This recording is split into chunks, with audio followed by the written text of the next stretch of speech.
کہا یہ جاتا ہے کہ یہ قرآن کا خلاصہ ہے، یعنی 7 آیات پر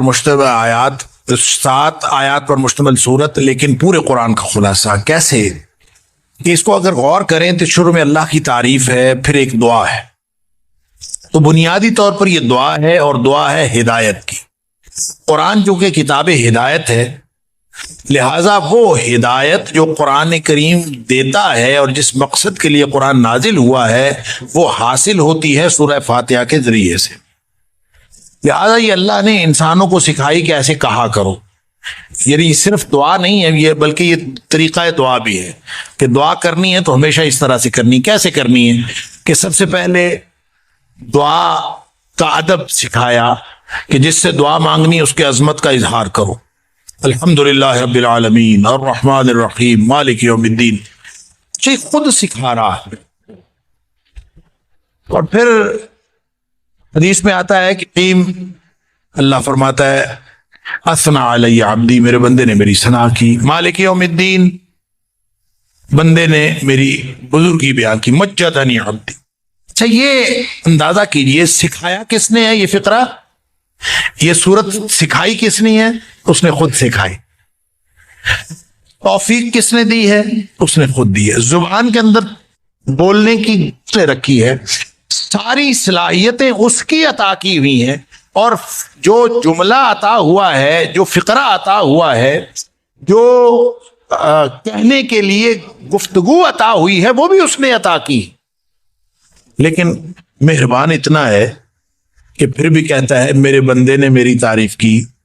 اللہ کے بندے نے تو کچھ بھی نہیں کیا، سارا کچھ تو اس نے خود کیا ہے، عطا تو اس نے خود کیا ہے، لیکن یہ اس کی مہربانی، اس کی رحمت ہے کہ وہ پھر بھی فعل کی نسبت بندے کی طرف کرتا ہے کہ بندے نے میری تعریف کی، حالانکہ الحمدللہ رب العالمین یہ کہنا اس نے خود سکھایا۔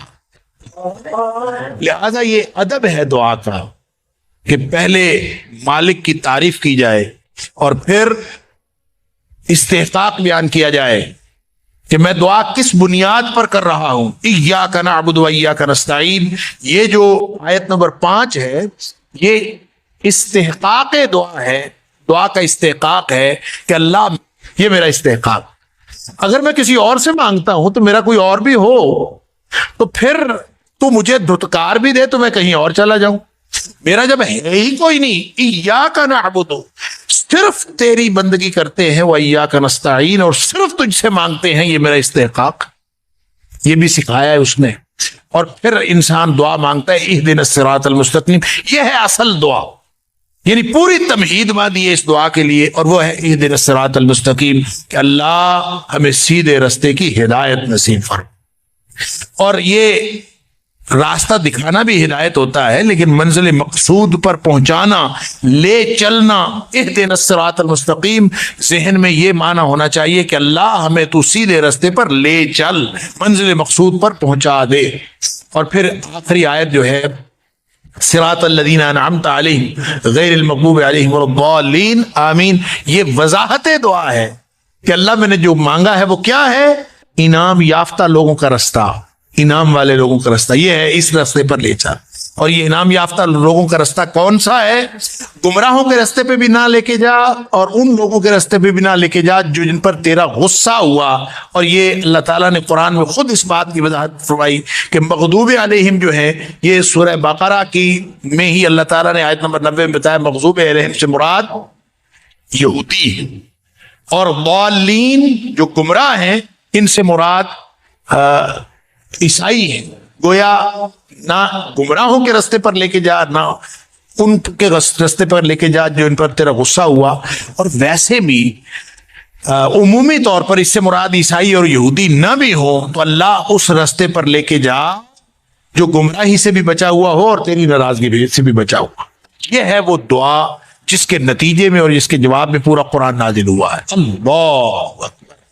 لہذا آپ یہ کہہ لیجئے یہ جو خلاصہ ہے پورے قرآن کا، تو پورے قرآن کا خلاصہ اصل میں ہدایت ہے۔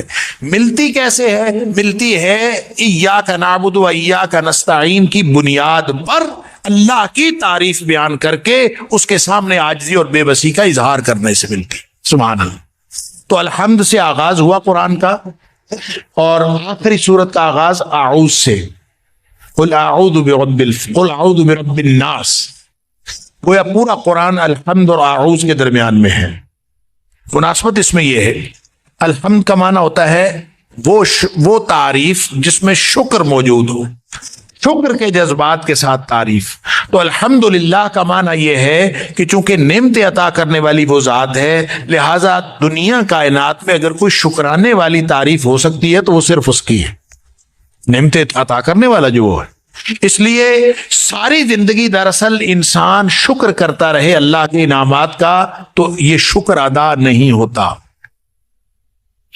یہ ہے پوری زندگی کا مقصد. انا ہدیناہ السبیل اما شاکرا و اما کفورا.